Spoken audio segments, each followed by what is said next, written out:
Monster in My Pocket fell out of every 8-year-old's toy bin and onto your NES back in 1992. Developed and published by Konami, Monster in My Pocket was based on the popular toy line of the same name that was all about collecting micro-sized monsters that could, well, fit in your pocket. Most of these were sold in packs of 4 and were great for kids like me that didn't have enough money to buy the hottest, latest Transformer or He-Man toys. And of course, if you lived in the 80s or 90s and a particular toy or cartoon got popular, then it's only a matter of time until it suddenly showed up on your video store shelves for whatever video game system it could be slapped onto. And that's exactly what happened with Monster in My Pocket for the NES. Though with Konami at the helm, we could at least hope the game would be fun to play, right? Well, grab a handful of your favorite multicolored plastic monsters, because we're about to see if Monster in My Pocket is worth carrying around.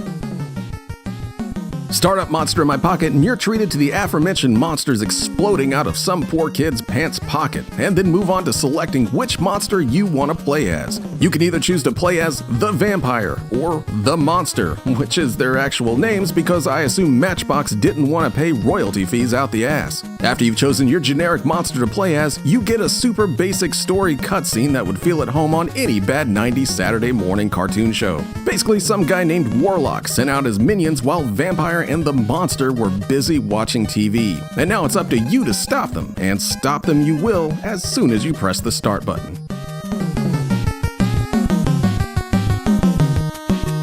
Once you get into the game, you take control of whichever monster you chose at the character select screen, and then it's time to start using your monstrous fists to take out everything coming at you. Your main attack is a mostly underwhelming slash that doesn't go too far out in front of you, but it at least only takes 1 or 2 hits to send most enemy monsters back to whatever cheap toy aisle they spawned from. You can also find keys and bolts to pick up and toss at enemies, but they're fairly rare to find lying around, so maybe try to use them as much as possible when you get one, since this is the only projectile attack your character will get in the game. Thankfully, the various monsters coming at you don't exactly employ an advanced moveset themselves, and are mostly just totally satisfied with walking straight at you until you explode them with your fist. A few enemies here and there do try to trip you up with some trickier patterns, but none will take more than a few tries to learn. At the very least, there's a good variety of enemy monsters to punch at, and they're all based on some of the more popular monsters used from the actual toy line, which was a nice added bonus for kids that may have owned them in real life.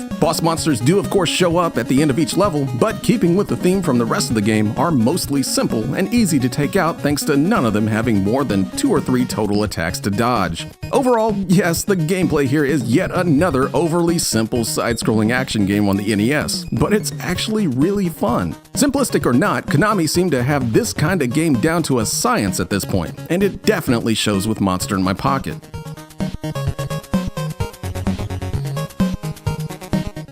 Pushing your way through Monster in My Pocket's 6 oversized stages is also as straightforward as you could imagine, but the game does at least do a good job of throwing a lot of verticality into its stages, letting you do a bit of exploring in levels that would otherwise be nothing more than just running to the right until you reach the boss. And since you are a monster that can fit into a pocket, the game does a great job of playing up the oversized scenery everywhere you look. One minute you'll be making your way across kitchen appliances, and the next climbing a chain link fence in a construction site. It also doesn't hurt that Monster in My Pocket looks really great for an NES game, utilizing a lot of animation frames for your character and background scrolling effects that were rarely seen on the system, with almost zero slowdown. The only real problem is the near ever-present character flickering that happens when more than a couple of sprites are on the screen at the same time, which can sometimes make it hard to see what's even happening when everything's flashing in and out of existence constantly. It's not too big of a deal though, especially in a game where everything else is such high quality.